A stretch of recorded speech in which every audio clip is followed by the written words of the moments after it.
Dzina la Atate ndi la Mwana ndi la Mzimu Woyera. Amen. Ambuye tsekulani milomo yanga, ndipo ndidzatamanda dzina lanu. Ulemu ukhale kwa Atate ndi kwa Mwana ndi kwa Mzimu Woyera, monga panali poyamba, tsopano ndi masiku onse, ndi pa nthawi zosatha. Amen. Yesu Khristu wauka lero. Aleluya. Tsiku lathu loyera la chipambano. Aleluya. Amene nthawi ina pa mtanda. Aleluya. Adazunzika powombola zotayika zathu. Aleluya. Nyimbo zotamanda tsono tiyeni tiyimbe. Aleluya. Kwa Khristu mfumu yathu yakumwamba. Aleluya. Amene adapirira mtanda ndi manda. Aleluya. Ochimwa kuwawombola ndi kuwapulumutsa. Aleluya. Koma zowawa zomwe adapirira. Aleluya. Zidatigulira chipulumutso chathu. Aleluya. Tsopano akulamulira mfumu yamuyaya. Aleluya. Komwe anjelo akuyimba mosalekeza. Aleluya. Matamando kwa Mulungu Atate, imbani. Aleluya. Matamando kwa Mulungu Mwana mfumu yathu. Aleluya. Matamando kwa Mulungu Mzimu akhale. Aleluya. Tsopano ndi pa nthawi zosatha. Aleluya. Chilimbi 1. Inu chauta, onetsani ukulu wanu kumwamba konse mlengalenga. Aleluya. Inu Mulungu, mtima wanga wakonzeka, ndithu mtima wanga wakonzekadi. Ndidzayimba nyimbo yake yotamanda. Lumpha iwe mtima wanga, inu zeze ndi bangwe, tiyeni lirani. Ndidzadzutsa dzuwa ndi nyimbo zanga. Ndidzakuthokozani inu chauta pakati pa mitundu ya anthu. Ndidzayimba nyimbo zokutamandani pakati pa anthu a m'mayiko onse. Pakuti chikondi chanu chosasinthika n'chachikulu, chofika mpaka pamwamba pa mlengalenga. Kukhulupirika kwanu kumafika mpaka ku mitambo. Inu Mulungu, onetsani ukulu wanu mu mlengalenga monse. Wanditsani ulemerero wanu pa dziko lonse lapansi. Ndipambanitseni pa nkhondo ndi dzanja lanu lamanja. Mundiyankhe kuti ife okondedwa anu tipulumuke. Mulungu ali kumalo ake woyera. Walonjeza kuti ndidzakugawirani dziko la Sekemu.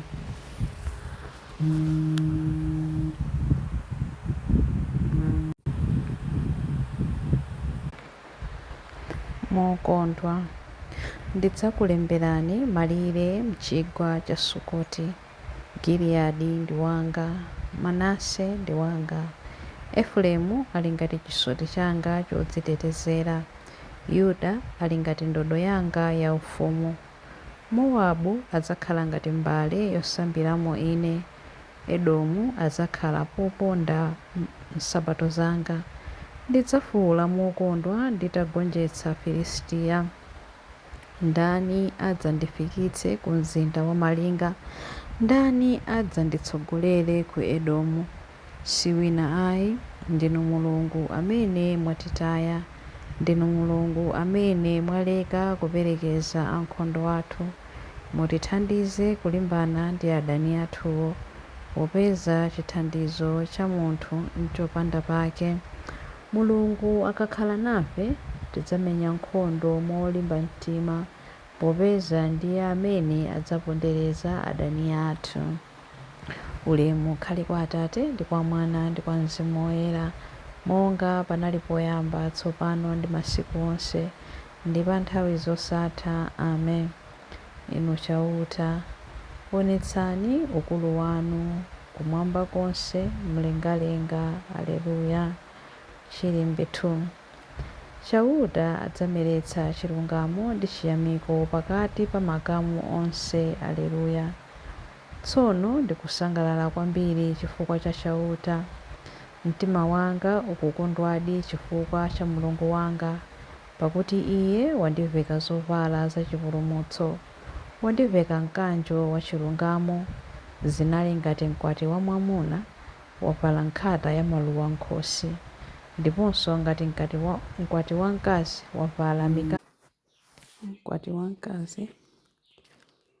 wavala mikanda ya mtengo wapatali. Monga momwe nthaka imameretsa mbewu, ndiponso monga momwe munda umakulitsira zimene adabzalamo, momwemonso chauta adzaonetsa chilungamo ndi ulemerero wake pamaso pa anthu onse. Chifukwa chokonda Ziyoni sindidzakhala chete, chifukwa chokonda Yerusalemu sindidzakhala chete, mpaka chilungamo chake chitaoneka poyera ngati kuwala, ndipo chipulumutso chake chitaoneka ngati muni woyaka. Mitundu ya anthu idzakuona utapambana pa nkhondo, mafumu awo onse adzaona ulemerero wako, adzakuyitanira dzina latsopano limene adzakutche ndi chauta yemwe. Udzakhala ngati chisoti cha ufumu chokongola m'manja mwa chauta, ngati sangamutu ya ulemerero m'manja mwa Mulungu wako. Sudzatchedwanso wosiyidwa, dziko lako silidzatchedwanso chipululu. Dzina lako latsopano lidzakhala ndi kukondwera naye. Dziko lako lidzatchedwa wokwatiwa mwachimwemwe, chifukwa choti chauta akukondwera nawe, ndipo adzakhala ngati mwamuna wa dziko lako. Monga mnyamata amakwatira namwali, choncho mmisiri wodza kumanganso adzakukwatira. Monganso mkwati wa mwamuna amakondwerera mkwati wa mkazi, chonchonso Mulungu adzasangalala nawe. Ulemu ukhale kwa Atate ndi kwa Mwana ndi kwa Mzimu Woyera, monga panali poyamba, tsopano ndi masiku onse, ndi pa nthawi zosatha. Amen. Chauta adzameretsa chilungamo ndi chiyamiko pakati pa makamu onse. Aleluya. Chilimbe 3. Chauta adzalamulira mpaka muyaya. Iye ndi Mulungu wake Ziyoni. Aleluya. Tamanda chauta, tamanda chauta iwe mtima wanga. Ndidzatamanda chauta pa moyo wanga wonse. Ndidzayimba nyimbo zotamanda Mulungu wanga nthawi zonse pamene ndili moyo. Musakhulupirire mafumu kapena anthu ena amene sangathe kuthandiza. Pamene mpweya wa munthu ukuchokeratu, munthuyo amabwerera kudothi. Zimene ankafuna kuchita zimatha tsiku lomwelo.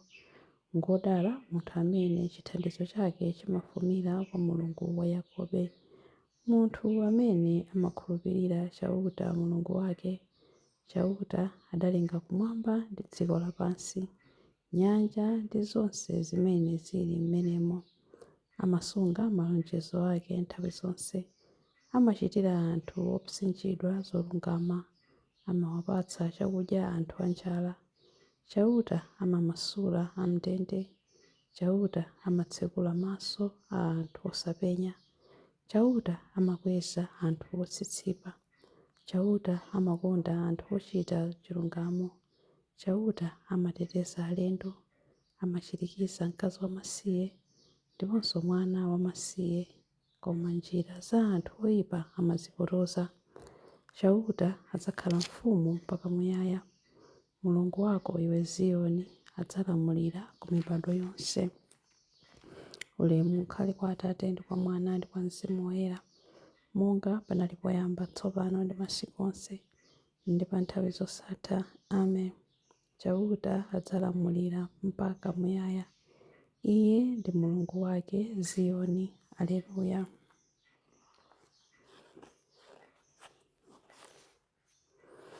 Mawu a Mulungu. Mawu akuchokera mu buku la Aroma 6:8 mpaka 11. Ngati tidafa pamodzi ndi Khristu, tikhulupirira kuti tidzakhalanso ndi moyo pamodzi ndi Iye. Tikudziwa kuti Khristu adauka kwa akufa ndipo sadzafanso. Imfa ilibenso mphamvu pa Iye. Kufa kumene adafako kunali kufa kolekana ndi tchimo. ndipo adafa kamodzi kokhako. Tsono moyo umene ali nawo tsopano ndi moyo woperekedwa kwa Mulungu. Momwemonso inuyo muzione ochita ngati kufa nkulekana ndi tchimo, koma okhala ndi moyo wotumikira Mulungu mogwirizana ndi Khristu. Mawu a Ambuye. Tithokoze Mulungu. Chiyankho. Ambuye auka m'manda. Aleluya, aleluya. Ambuye auka m'manda. Aleluya, aleluya. Adapachikidwa pa mtanda chifukwa cha ife. Aleluya, aleluya. Ulemu ukhale kwa Atate ndi kwa Mwana ndi kwa Mzimu Woyera. Ambuye auka m'manda. Aleluya, aleluya. Chilimbi cha nyimbo ya Zakariya. Ine ndine kuwala ndipo ndidadza pansi pano, kuti munthu aliyense wokhulupirira ine asamayende mu mdima. Adalitsike Ambuye Mulungu wa Israeli, wadzayendera anthu ake ndi kuwawombola. Watiukitsira ife mpulumutsi wamphamvu, nyumba ya Davide mtumiki wake, monga adalonjezera ndi milomo ya anthu oyera, iwo amene adali aneneri pa nthawi yakale.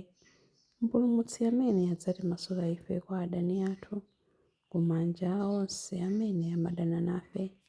Choncho chikondi chake pa makolo athu chakwaniritsidwa, ndiponso pangano chake choyera chakumbukiridwa. Adalumbira kwa Abrahamu atate athu kuti adzatilola ndi ufulu kumantha ndi kupulumutsidwa m'manja mwa adani athu, kuti tithe kumutumikira iye mkuyera ndi mwachilungamo masiku onse a moyo wathu pamaso pake. Kwa iwe mwana wang'ono udzayitanidwa mneneri wa Mulungu wamwambamwamba. Udzapita m'tsogolo mwa Ambuye kuti ukakonze njira zake iye asanabwere, kuti akadziwitse anthu ake za chipulumutso chawo kudzera mchikhululukiro cha machimo awo onse. Chikondi chokoma cha mtima wa Mulungu wathu, amene amatiyendera ngati m'bandakucha wakumwamba, adzapasa kuwala iwo amene ali mdima, iwo amene akukhala mu mthunzi wa imfa, ndi kutitsogolera ife mu njira ya mtendere. Ulemu ukhale kwa Atate ndi kwa Mwana ndi kwa Mzimu Woyera, monga panali poyamba, tsopano ndi masiku onse ndi pa nthawi zosatha. Amen. Ine ndine kuwala ndipo ndidadza pansi pano, kuti munthu aliyense wokhulupirira ine asamayende mu mdima. Mapemphero. Kudzera mu mphatso ya chauta, Khristu wouka adaonedwa ndi apostoli. Tiyeni tipemphere kwa Atate pakunena kuti mutilemekeze ife Ambuye ndi ulemerero wa Khristu. Atate akuwala, lero tikukutamandani ndi mitima yothokoza, chifukwa mwatiyitana ife mkuwala kwanu kodabwitsa, kuti tilandire chifundo chanu. Mutilemekeze ife Ambuye ndi ulemerero wa Khristu. Kuyesetsa kwathu kufuna kulipanga dziko ili kukhala ndi umunthu weniweni, kuyeretsedwe ndi kulimbikitsidwa ndi mphamvu ya Mzimu wanu. Mutilemekeze ife Ambuye ndi ulemerero wa Khristu. Tithe kukhala odzipereka kwambiri pakutumikira anthu ena, kuti mtundu wonse wa anthu ukhale nsembe yosangalatsa mu ulemerero wanu. Mutilemekeze ife Ambuye ndi ulemerero wa Khristu. Poyamba tsiku la lero, dzazani mitima yathu ndi chikondi chanu, kuti tsiku lonse lathunthu likhale tsiku la chisangalalo ndi matamando. Mutilemekeze ife Ambuye ndi ulemerero wa Khristu. Mutilemekeze ife Ambuye ndi ulemerero wa Khristu pamene tikupemphera kuti Atate athu muli mmwamba, dzina lanu liyeretsedwe, ufumu wanu udze, kufuna kwanu kuchitidwe monga kumwamba choncho pansi pano. Mutipatse ife lero chakudya chathu cha lero. Mutikhululukire ife zochimwa zathu, monga ifenso takhululukira adani athu. Musatisiye ife m'chinyengo, koma mutipulumutse ife kwa zoyipa. Amen. Tipemphere. Mulungu Atate athu, moyo wakukhulupirira, ulemerero wa odzichepesa, chisangalalo cha olungama, imvani pemphero lathu. Dzazitsani kupanda kanthu kwathu ndi madalitso a Ukaristiya, chiyembekezo cha chimwemwe chosatha. Tikupempha izi kudzera mwa Ambuye athu Yesu Khristu mwana wanu, amene ali ndi moyo ndi ufumu limodzi nanu ndi Mzimu Woyera, Mulungu tsopano ndi pa nthawi zosatha. Amen. Ambuye atidalitse, atiteteze ife ku zoyipa zonse, ndi kutifikitsa ku moyo wosatha. Amen. M'dzina la Atate ndi la Mwana ndi la Mzimu Woyera. Amen.